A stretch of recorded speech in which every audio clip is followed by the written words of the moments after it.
with Jon Impemba and James Grande.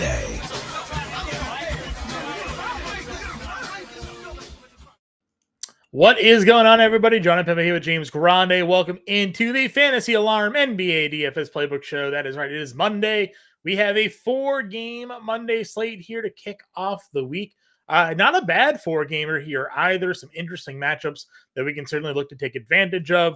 We have some injury news that thankfully we've already gotten, a lot of which we speculated last night, kind of happening anyways with Miami. No Hero, no Rozier. We know Jimmy Butler is out of this game as well with his suspension there. So Miami's gonna be pretty shorthanded here tonight. We're waiting on some other injury news, like Ben Simmons being questionable for Brooklyn. Whether or not he suits up tonight against Memphis is something that we are waiting on. 7 o'clock roster lock here tonight. 10 p.m. is your late night hammer. The news and story of the day here, James, before we just jump into this, because it'll be a quicker show with just the 4 games. The news that DraftKings is they're attempting a no late swap slate this upcoming Friday. It appears that the main 7 p.m. slate is not going to include the ability to late swap your lineups. You and I are kind of on one side of this argument. Apparently, if you look across social media, a lot of people are for this move. Quality of home life, people having a lot to do. They like the idea of no late swap. You and I and us who understand the NPA realize the volatility of lineups and injuries and late scratches in this sport, and taking away a late swap now, it all depends on how much risk you're willing to take when you go ahead and start building your lineups. See, a part of the strategy that you and I talk a lot about is, okay, well, we'll plug in player Y and know that when the 10 p.m. games come around, we'll have some flexibility to come about if that player gets ruled out or if that player gets ruled in. That's not taken out of your hands, at least on Friday's slate. You plug in player Y who might be questionable, say a LeBron James or an Anthony Davis, and those guys do or don't play, you're either eating the zero or, what some of the people are happy about, you're going to get them at low rostership because of people being worried about them being ruled out. So I want to get your thoughts on the no late swap making its way back, because there was a time in our lives where late swap wasn't a thing in DFS, and the community was basically up in arms about it. They wanted late swap, they gave us late swap, and now for whatever reason we're like reverting back. It's like how trends come back around years later. Well, now everybody wants no late swap again. So what are your thoughts here on what DraftKings is attempting to do? I'll definitely be the first one to say it's not everybody that wants late swap, because I don't want, or not everyone that wants late swap to be gone. It's a specific amount of people. It's the people that can bully the rest of the field by playing 150 lineups, and they'll gain leverage by playing the players that are questionable, and they'll play their counterparts and they'll play their teammates to gain leverage on everyone else. Single entry is going to become much more challenging for those that don't have infinite bankrolls. Mm-hmm. So I'm just totally against it. I'm not in favor of it. By all means, like, you got to a place where you can abuse this system and play 150 lineups a night. Like, good for you. Like, that's obviously a testament to what you've done in the industry. But I don't think we're kind of rewarding them again. And I get it. It's like, it's a work-life balance thing where, sure, you now have the rest of the night to just go watch basketball and not like have to swap your lineups and stuff. But like, we're losing an edge from DFS that we've already started to see with the 10 p.m. slate being cut off. And now we're doubling down on that even further. I don't like it at all. And if that's the case and that's going to be on one singular site, then I will put my money on a different site, if that's what it's going to be. So I'm not in favor of it. I like late swap, whether or not it was at one time not around or not. It has been, and it's been a better product because of it, because 6 out of 7 nights you're not facing a zero, right? Like, where we're testing this the worst time of year to do it, because half the league is about to be in full tank mode. Then what? when you just have to just say, screw it, I can't play 9 teams on a 9-game slate because half the league is going to be resting guys and I can't trust it. Like that's just not right. So if that's going to be a permanent thing, I will take my money and I'll play it elsewhere.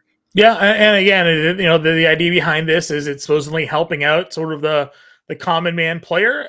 But I think if you look at social media, you'll see a lot of those, high buy-in, max entry lineup, algo, touts out there that are happy about this because they can go plug in their 75 lineups with player A and 75 lineups with player B. One of those guys might get ruled out, and now you have a low ownership on the lineups that you do have those exposure, and a lot of people are going to be eating the zeros or avoiding those games altogether, and it just gives them a bit more of a competitive having that sort of infinite bankroll. James and I have been very open and honest with you guys. We're not out here playing 150 lineups. We play 3-4 lineups, maybe max. Usually you'll find us in the single entry contest there. So definitely a different strategy to go about when it comes to some of your lineup builds. And we're going to have to talk a lot about that if this becomes the norm. Now, tonight's slate has late swap. Tomorrow's slate will have late swap. Right now it looks like only the Friday slate is going to be non-late slot, late swap slate. So we'll have to wait and see how that all transpires. But again, I don't think it really does us many favors, getting rid of that as it is now on larger slates like a Friday, where a lot of games will be locking after 7 p.m. You're not going to have some of that injury news till 7:30, 8 o'clock. And yeah, it's going to be interesting to see how, what kind of backlash maybe even this ends up getting. And like you said, we play on other sites.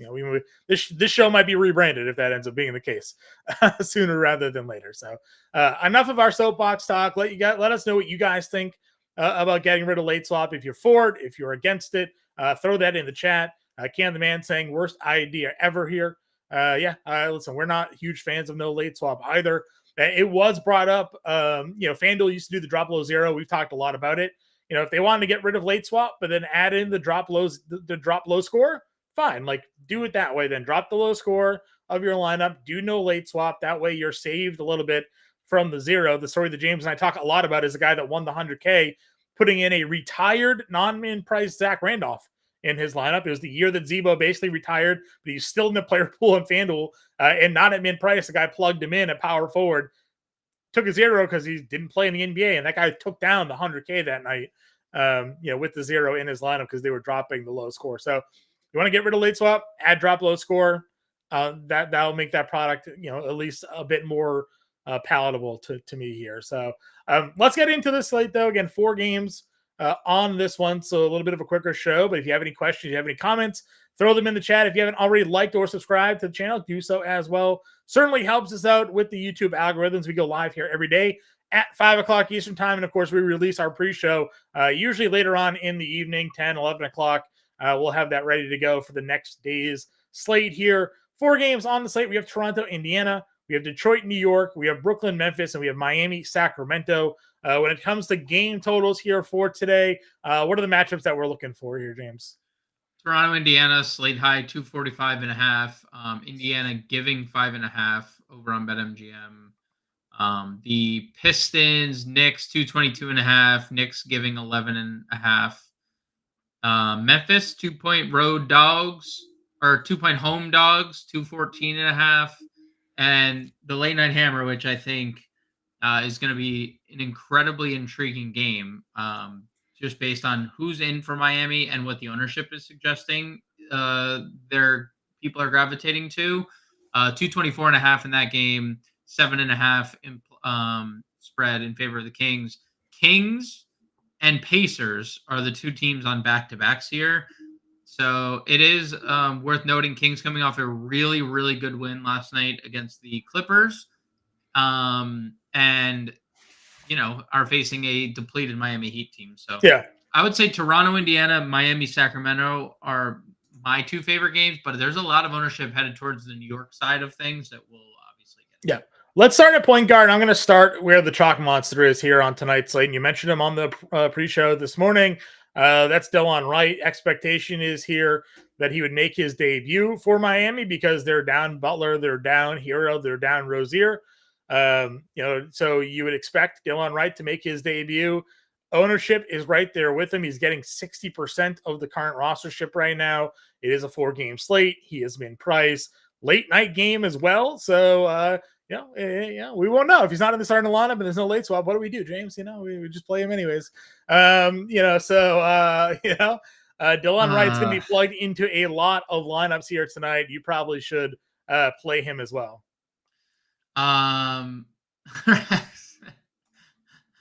Rex, it's a good comment. It's a good shout. Who doesn't enjoy that? I agree. Couldn't agree more. At least the fans in our family is all in agreement with us here. We're pro late swap, at least currently in the chat here. I mean, again, like you said, and you tagged me in a tweet that was specific players in our community, right? Yep. Players that you play 150 lineups. Anyone that's not playing 150 lineups and like is a one lineup play, like cash game players, John. You think cash game players are gonna like this? Who play volume of cash in one singular lineup and could potentially like this safe play, like, oh man, like I could potentially have, and then like it's like, oh, I have 2 zeros tonight in my cash lineup and I'm dead. It's just like, anyways, I don't want to go down. What if Wembanyama steps on the ball boy again? And you can't swap him out. DeLon Wright. DeLon Wright. He's 3K. You're going to plug him in your lineup. He's getting 60% of the ownership here tonight. I will say this: Eric Spoelstra, and it is not just Hero, Rozier, Butler. It is also Josh Richardson. It also is Nikola Jovic. Yeah. They use Jovic as a ball handler. So like, I do think DeLon Wright is playing. No doubt, undoubtedly, he was bought out and signed. I also would not be surprised if like Duncan Robinson is the starting point guard in this game. Just how much he's improved on that end, and just how much Spoelstra's been like so weird about lineups and stuff. You just see like a bunch of zone in this game, and they go like Duncan Robinson, Jaquez, Caleb Martin, Highsmith, and Bam. Like that's your starting five. That I wouldn't be surprising. I'm not saying I'm not playing DeLon Wright. I'm also just preparing everyone for an Eric Spoelstra lineup at 9:30 that has no DeLon Wright, and then 50% of the field are like, oh crap, what do I do?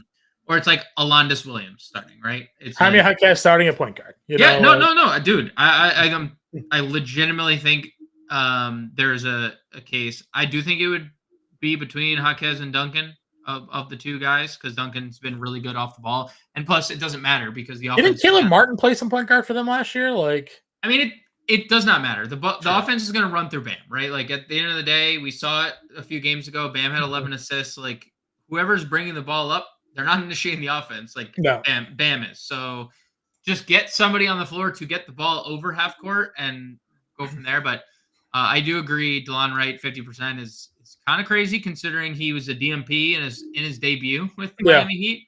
But I'm a DeLon Wright fan, and he's I think he'll play enough tonight, just given the lack of depth at that price that you kind of got to get him in your lineup at 3K anyways. Yep. If we do circle all the way back up to the top, there's obviously some elite names here. Jalen Brunson going up against Detroit at home. Absolute smash spot for him. Tyrese Halliburton at home against Toronto. Great spot for him. Both those guys up over 9K. You've been in on Scottie Barnes. He was the cover of today's live stream show. So, they were high on Barnes. And then De'Aaron Fox, $8,300, coming off another 50 fantasy point game here. Yes, it's a back-to-back. Yes, it's a Miami team that, again, potentially going to get blown out. It's only a 7.5-point spread. Sacramento doesn't usually blow anybody out unless it's the Clippers. Can't make a run at the end of games. Davion Mitchell's out here hitting threes, but I digress. De'Aaron Fox here, 83, and Kate Cunningham at 8K. Also, really great values tonight. Yeah, and nobody's playing De'Aaron Fox for what that's worth. Everyone's gravitating to Brunson. Brunson's 43% rostered on draft. Actually, I'm looking at FanDuel. Hold on. Please hold. I was looking at the wrong site. My apologies. Don't even know why I was looking at FanDuel. Just shows me where my mind's at. Jalen Brunson, 24% rostered, so he's getting some good ownership. De'Aaron Fox is getting a lot of ownership on DraftKings, 24%. It is interesting because I think, obviously, when you look at Brunson, as good of a spot as it gets, the minutes are good, even in blowouts. He played, 38 in a 14-point loss, 39 in a 14-point win, 35 in an 18-point loss, and the production is fantastic. So like, He doesn't come off the floor. doesn't go on the floor. Halliburton, the minutes have been great. This is so I looked it up and I thought Toronto was playing fast. They have slowed down drastically. They're middle of the pack since the OG trade, but they are 29th in defense. So that is worth mentioning. Also worth mentioning, Halliburton not even popping on the injury report on a back-to-back, which is something that we haven't seen because he's popped on the injury report basically every slate until yesterday. So love Halliburton. Definitely love Scottie Barnes at 89. He's back to like beginning of the year Scottie Barnes, where he was just kind of doing a little bit of everything, scoring, peripheral stats. The peripheral stats have been outrageous, but when he gets the 20 plus points, I mean, we're talking about a guy with a 60-point ceiling. Scottie Barnes will be the face of the league, so he is the face of the league. I'm a little interested in Fox for sure. I'm a little indifferent about Cunningham. Not that I think he can't go off. He's obviously done it in back-to-back games, 43, 50 fantasy points, one of which was in a really tough matchup against Orlando. The Knicks are not a good matchup for Cade Cunningham, and I'm just a little bit concerned with the minutes. I told you on the show. I don't like that he's only playing 31 minutes. Don't like it. Yep. I prefer anyone above him that I have more confidence in getting at least like 3+ more minutes on a nightly basis. Okay. Yeah, I mean, I think eventually we'll see the minutes go up, but hard to project when we are not really getting any information on that for them either. Going down under 8K, you have Quickly and Cam Thomas both here. Ben Simmons, we'll find out if he's in or out or not. Nembhard, McConnell, Burks. Like, what's your thoughts on the value in mid-tier guards here? Love Quickly, 72. He's been really good. This is obviously a good spot for Toronto in terms of pace, with Indiana sitting atop the league. Quickly, shot attempts have been amazing, 16 and 20 in 2 games out since coming back from the break. The minutes are obviously good for Quickly too. So 7,200 for Quickly, fine.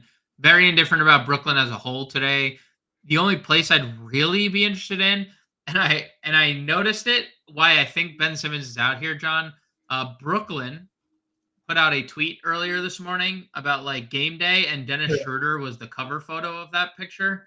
And maybe I'm just reading into that, but like, why is Dennis Schroeder the cover of your? I mean, I know things are bad in Brooklyn, but like, is it that bad that we're putting Dennis Schroeder as the cover of your tweet, right? So that makes me believe Simmons is out and like Schroeder's starting, but we'll see. Other than Quickly, it's like Nembhard's fine. He's been playing a lot of minutes. He's been super consistent. Low 30s minutes, low to mid 30s minutes, mid to high 20s in fantasy points. That's been basically the production nightly for Nembhard. I think there's an outside chance Goodwin starts if now that he's signed this 2-way deal and they axe Jacob Gilyard, but we'll see what Memphis does with their starting lineup, because they could just start Luke Kennard at 46. I think Kennard's a fine value. You get to McConnell at 48. McConnell's been kind of crazy from a fantasy perspective lately. He has been. We've seen this before, right? Like when Nembhard starts, that's when McConnell plays. So it's like, as long as that rotation is going to continue, Neesmith is out, Mathurin starts, Nembhard starts, McConnell's going to be the de facto point guard. So kind of wish he would see a little bit more minutes. I mean, even in these blowouts, he's still not cracking 20. They turned to Ben Shepherd and it ruins our lives. But sure, 45 if he's starting another potential value outside of, and for anyone that missed it, obviously DeLon Wright 3K. Sure. Anything for Dennis Smith Jr. here if there's no Simmons tonight? If he were to start, I mean, there's one of the Dennises maybe one of the Dennises start. Yeah, we'll see. I think Lonnie Walker gets some minutes. Who knows? Shooting guard here. Mikal Bridges is 72. DDV down to $7,100 as that price starts to come down. RJ at 7K. Vince Williams at $6,900. Cam Thomas, we talked about, at 68. Ivy 6K. That's your top 6 or so shooting guards on this slate. We talked the DDV price a lot lately. I mean, are we still fading it until it comes back into that 6K range? Or are you comfortable here? It's fine. Definitely a spot where he can make a bunch of shots. Don't love that the minutes were back like low 30s. That's not great. There was some foul trouble because it was mid to high 30s coming out of the break. So he's fine. Same thing with Bridges tournaments, DiVincenzo tournaments, Barrett all formats if that game stays competitive. Vince Williams is fine as well. Put in your lunch pail. I don't love the price. We saw the Milwaukee game, they played without Jaren Jackson. And then Jaren Jackson comes back and we lose already low volume shot attempts go down even further.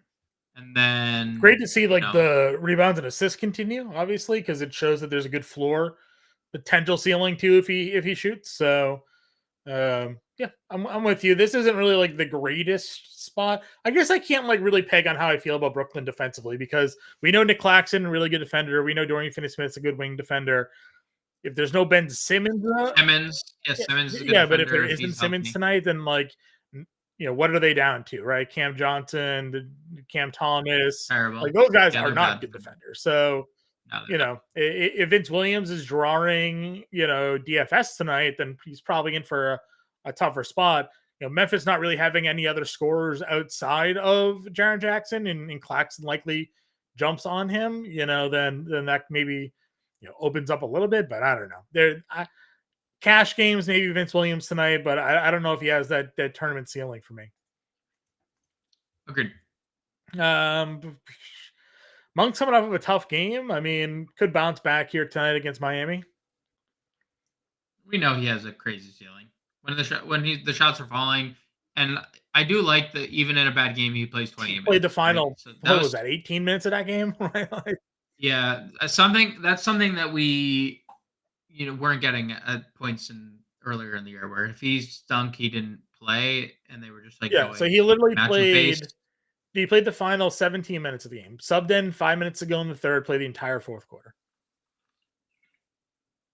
So definitely get to Monk. Definitely get to Monk if you want. But are you playing Monk over Matherin, Duncan Robinson? Is the question. He didn't even get subbed out when Sabonis and Fox and all them got subbed out when they were up 15. He just played. They just left him out. It was over. They just left him out there. So no, Duncan Robinson, I said on the show this morning, was one of my favorite plays of the slate.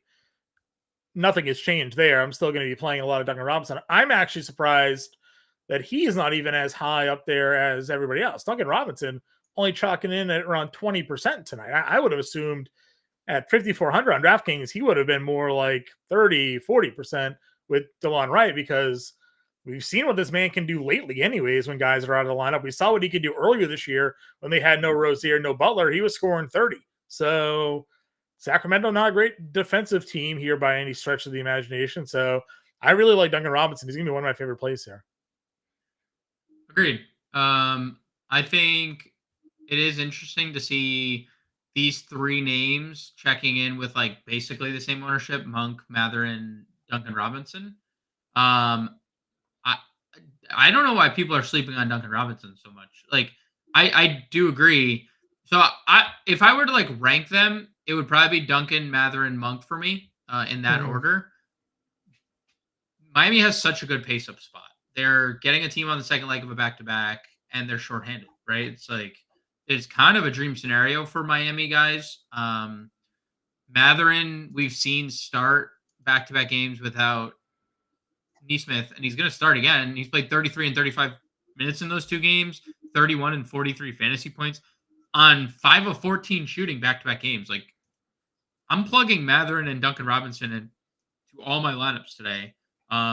Basically over Malik Monk. And I get the appeal for Malik Monk because he has a serious tournament upside, but I don't think he has minute upside that Matherin and Duncan Robinson have in this game, especially if the Kings just are healthy, right? If the Kings are healthy, Monk doesn't have mid-30s minutes upside unless they go to overtime, really. Mm-hmm.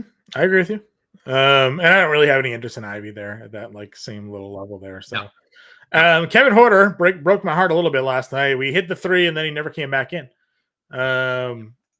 25 minutes. Can we trust him if he's just going to get wiped out of an entire fourth quarter of a game? No. I mean, no, you can't. No, he's out.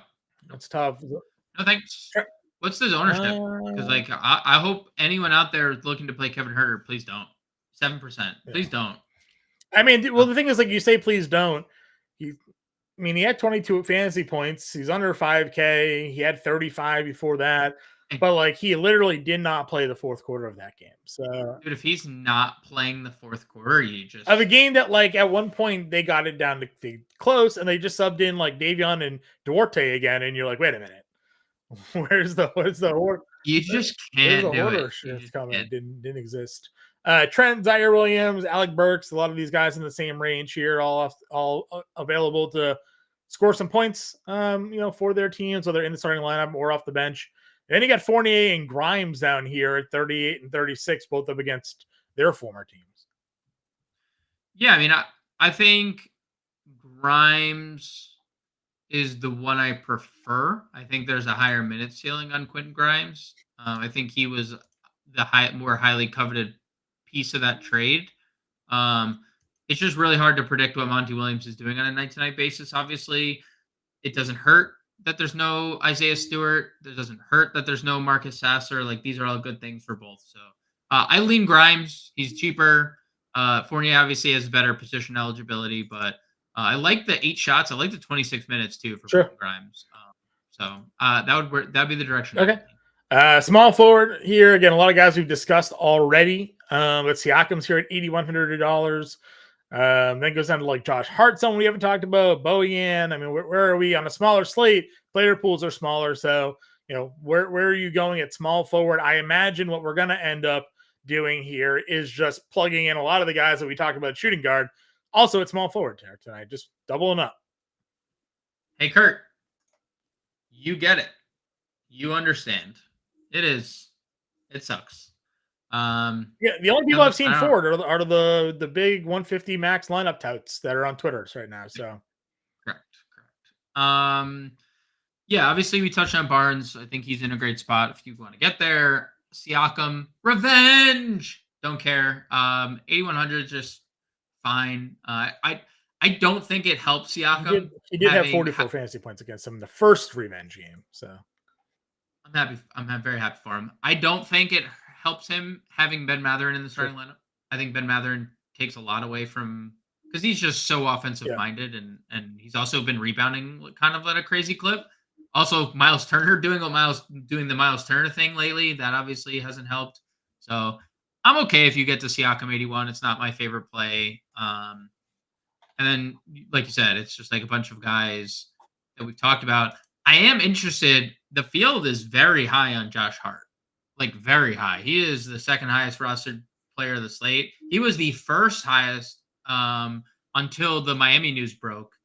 Do you think it's because he's come out of the break and has played 42 and 44 minutes and just not coming off the floor? Is that something that you think continues here against Detroit?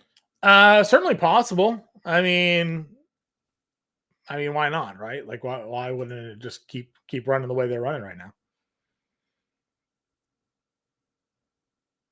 You frozen?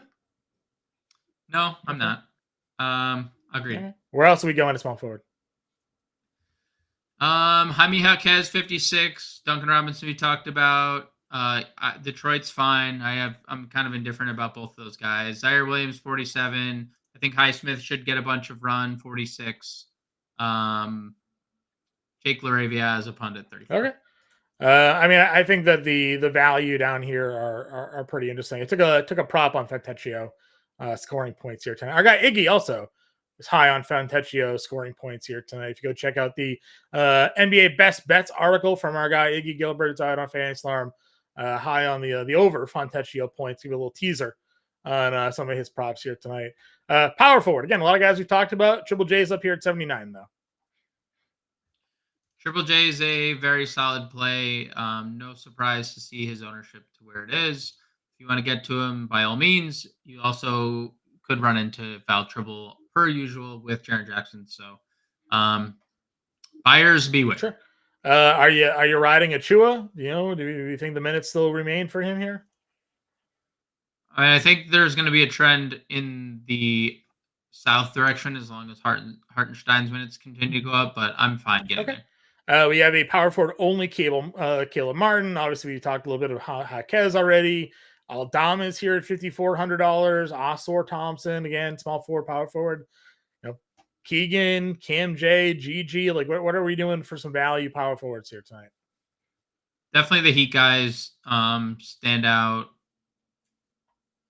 Keegan's fine. He's getting a lot of ownership. He's been incredibly hit or miss, but the price is obviously appealing. So if you want to get to Keegan Murray, do so. Cam Johnson, only if he starts. GG Jackson, definitely in play for tournaments, although it's not a TNT night. So that's really where he stood out. If Jalen Smith sits, I would consider some Obi Toppin. That's really okay. Moving on over then to the center position. You have Sabonis, you have Bam. Those are your top two guys. I know we've talked a lot what Bam is capable of doing when he's on a team by himself. Is he the one you're locking in here today? I like both. I did a short over on FantasyAlarm.com's YouTube channel, and I just talked about Sabonis being as good as it gets. He leads the league in triple doubles by a wide margin. He has 5 triple doubles in his last 6 games. So if you want to play Sabonis, definitely do so. But Bam is obviously going to be, far and away the chalkiest center of the night. Actually, that's surprising to see Sabonis still with more Sabonis ownership. at 28, Bam at 26. So definitely the two top center options here. I like Nick Claxton a lot here tonight. $6,700 is a mid-tier play. Again, no one's really in on Claxton. He's checking in around 15%. So for a smaller slate, that's not a ton of ownership. I mean, again, I know he hasn't popped in a few games here, but we've talked a lot about the matchups against Memphis for centers when they're running triple, Jaren Jackson out there. A lot of rebound potential here for Nick Claxton. We know what his defensive numbers can be, and he's not terrible when it comes to the offensive side. They just obviously don't feed him the basketball, but he can get some offensive rebound putbacks. He does get some dunks. I kind of think Claxton in the mid tier is an interesting spot. I'm not there, but I don't hate it. He's under a fantasy point per minute with Ben Simmons on the floor. I guess it'd be, for me, more contingent on the Simmons. Yeah, for sure. Yeah. I mean, again, I am coming at this with the idea that maybe Simmons doesn't play. We know Simmons playing changes the way a lot of things will work for that offense. So you get Claxton out there and a good spot against centers. I think that changes the question. Duran's there at 68. Jakob Poeltl at $6,400, kind of all in the same, mid-tier range. As is Miles Turner, who's coming off 33 actual, 43, 37, 37, 41 fantasy points in the last 4. I just wish we'd get extended a little bit more. I know I'm being picky because this is a guy that was like barely getting mid-20s at some point in the year. But definitely could see myself getting into some Turner in tournaments as well. Duran obviously has a ceiling. Poeltl, another guy just kind of settling into mid-20s. And I don't think we could play Hartenstein unless we were told like minutes limited. We had a question on Kevin Love. What are your thoughts on what his minutes could look like tonight? I think that we're going to get a pretty solid Kevin Love game. In that Milwaukee game that they were sans a lot of players, we saw Bam and Kevin Love playing alongside of one another, and he went off. And I'm not suggesting that's going to happen again, but they're shorthanded. They need able bodies. They started the year playing Kevin Love alongside Bam Adebayo. They just shifted. They were like, all right, we need to get Thomas Bryant the heck out of here. Kevin Love, you're our new backup center. So I'm perfectly fine getting to both. I think there's scenarios where we see both. The Kings use a Trey Lyles Sabonis lineup a bunch. So that could be the lineup where you see Kevin Love. They also just could play zone and use both of them. So I think there's a scenario where Kevin Love is definitely one of the 4 or 5 Heat you're playing, because I do think this is a night where you look at Miami and all the pieces that they're missing, and you could max 5. Yep. I currently have max 4, but I could be talked into. Agreed. Yeah, I think when we talk about the value, and now it's a smaller slate, so it's not like you need all that value to really spend up like we've had to do in the past, where it's like, oh, we play 5 of these 4K guys, and now we can go get a Luka or Giannis or But like those guys aren't on the slate here. So, but I'm with you there. I think stacking this late game is certainly going to be interesting. Any final thoughts here before we build a lineup? There is the note that Jalen Smith is questionable, which I 100% expected because he's been kind of listed and he played yesterday. If he were to sit, we know that means Isaiah Jackson's the backup.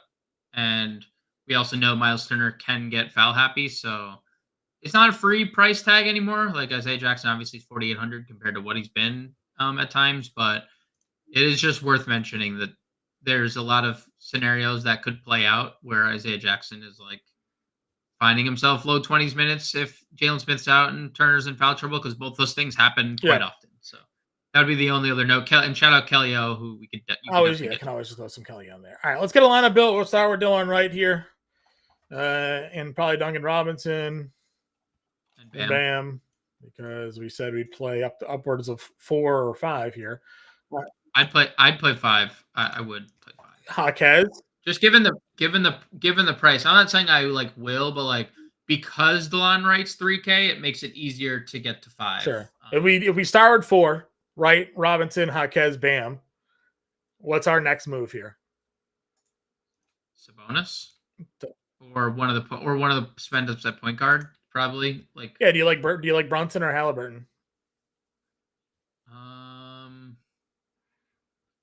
That's a very challenging question. I like the game. I like the game better in Indy. Yeah, I like the Indy game better. So Halliburton as our guard here. 6K about per play. Are you in on Matherin too at 55? Yes, sir.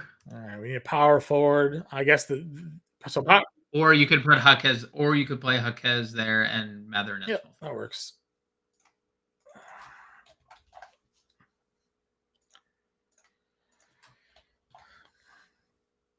All right, 62 for forward and util. I already know you want Simone, so just put him in there. 7,600 util. I already know you wanted him. Why not? In there. Got him in there. Yeah, quickly. If we were to, and you just switched a lot. You just switched a lot right and quickly. Play him that way.